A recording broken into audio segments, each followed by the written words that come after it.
Muoz ibn Jabal aytadilarki, o'sha payt 18 yoshda edim. Bay'atul Aqabaga ishtirok qildim. O'shanday holatda edik. Bay'atul Aqabaning sonlarini turlicha aytganlar. Biz Madinaga qaytdik.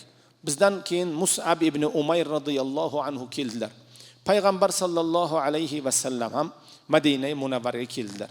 Payg'ambar sallallohu alayhi va sallamni lozim tutdim. Payg'ambar alayhi salatu va salomdan o'rgandim. Men zehnim yaxshi edi, zokiram yaxshi edi. Yaqin yilda 5-6 yilda Qur'oni Karimni mukammal yodladim. Imom al-Buxoriy va Imom Muslim aytadilar. Qala an-nabiy sallallohu alayhi va sallam: "Man kana minkum an yastaqri al-Qur'an falyaqra ala Ubay ibn Ka'b wa Salim mawla Abu Hudhayfa va Mu'adh ibn Jabal va Zayd ibn Sabit radhiyallohu anhum."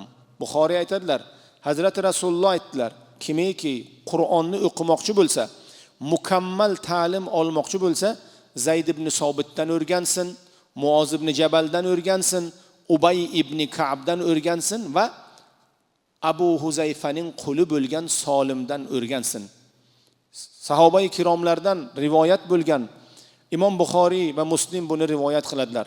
Payg'ambar sallallohu alayhi va sallam zamonlarida Qur'oni Karimni mukammal yod olgan sahobalardan 4 sahobiydan bittasi Muoz ibn Jabal dedilar.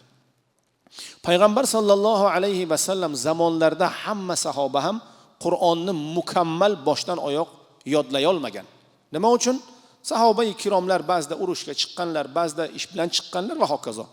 Muoz ibn Jabal, Solim mavla Abu Huzayfa, Zayd ibn Sobit, Ubay ibn Ka'b Qur'oni Karimni mukammal yodlaganlar.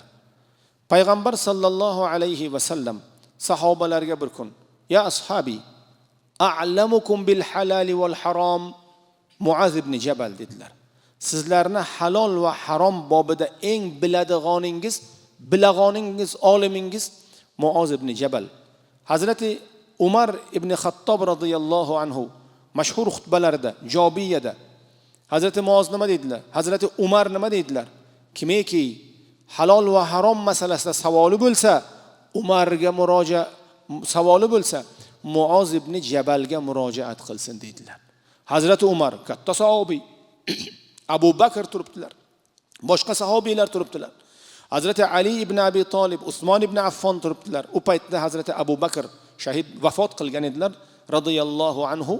Katta sahobalar turgan bir paytda fiqhiy masalalarda halol va haromga kim murojaat qilmoqchi bo'lsa, Muoz ibn Jabalga murojaat qilsin deb aytdilar.